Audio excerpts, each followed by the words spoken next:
Today I'm setting up my VEGEGA raised bed, or VEGEGA? VEGEGA? I'm actually not entirely sure, but the goal here is to show you how I set it up, how I fill it, and also my initial impressions on how it compares to some of the other metal raised bed gardens that I have. This particular raised bed was sent to me for free to review. However, with all of my reviews, I never signed anything saying that I will definitely say something positive. And even though all these companies have affiliate programs, I am intentionally not enrolling in any of them because I want you guys to be able to trust what I'm telling you when I'm reacting to these raised beds. I've been sent a raised bed by this company before, and the reason they're sending me another is because they have a brand new design out that they really want people's thoughts on. This particular design is a little more angular than the old one. You've seen a lot of these raised beds, I'm sure, that are very round and flowy, kind of like a sinusoidal wave going down the side. And this one is trapezoidal, so you can kind of notice the blockiness of it. And they say that that's a more sturdy design than the other ones. Not like the other ones are particularly not sturdy, but this is just supposed to be extra sturdy. So depending on which company you buy from, some of them will have this plastic protective film on them when you get them, and some of them will not. And in my opinion, I can't decide if I like it or not. Definitely the way it protects them from having their paint scratched is helpful, but by the end of this, I have a pretty big stack of non-recyclable single-use plastic, which I don't really love, but that is the world we live in. This stuff is also super annoying to peel off. And this particular raised bed only had it on one side. Some of the others I've reviewed have it on both sides.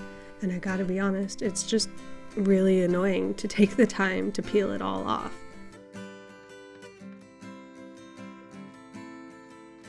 So this raised bed can be set up in multiple configurations. And I spent actually a long time trying to figure out where I wanted it and what shape I wanted it to be. I've got quite a few raised beds that I've got to place in this area, and I've also got a bit of a hill, and so I wasn't sure exactly where I wanted it. I enlisted the help of my friend Casey, who is an architecture major and kind of has an eye for this sort of stuff. And eventually we kind of settled on where everything was going to be.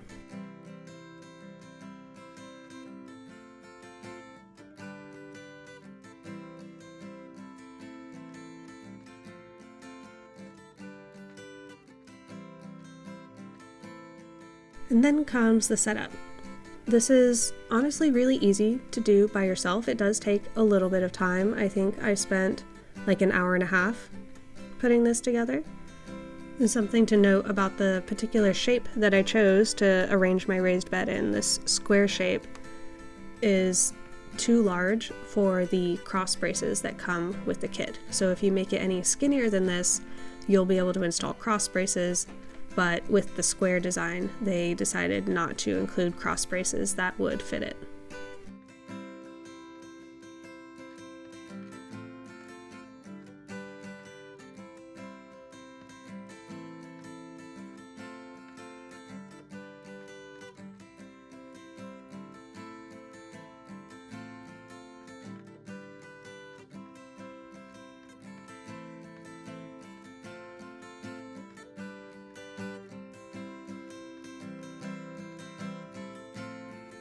For filling my raised bed, I started out like I always do with a layer of cardboard on the bottom, although some of the other raised beds that I put together this year I will be trying without that to see how necessary it is as a weed barrier in my yard.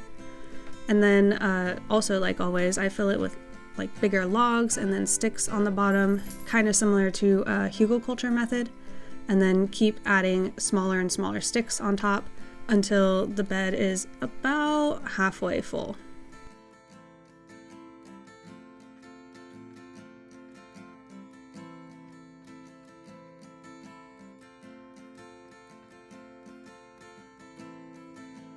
I have some neighbors who keep chickens, and so I actually got a few buckets of chicken manure to add in on top of the sticks.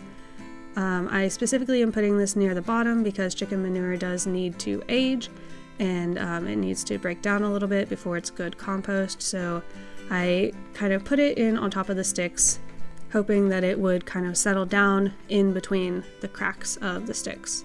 And then on top of all of that, I took most of the grass clippings from mowing my lawn that day and spread those over the top, jostling them quite a bit to help them settle down in between the crevices, because in the past I have definitely not been as careful and had settling happen after I've filled the raised bed, when everything just starts settling into those crevices at the bottom created by the distance between all the logs. This particular batch of grass clippings was really good for this because it had so many leaves mixed in since it was the first time mowing since the fall. This balance of carbon and nitrogen should make really good compost pretty quickly for the plants as they're growing. I waited a couple of days before starting to fill the top with bagged compost and topsoil.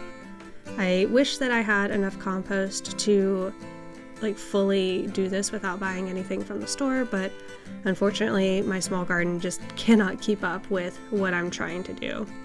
Once I got the dirt in, I started putting my sprouted potatoes on top because I want this to be a potato bed, and then I took a box of dried leaves that I had saved and poured that on top for the mulch.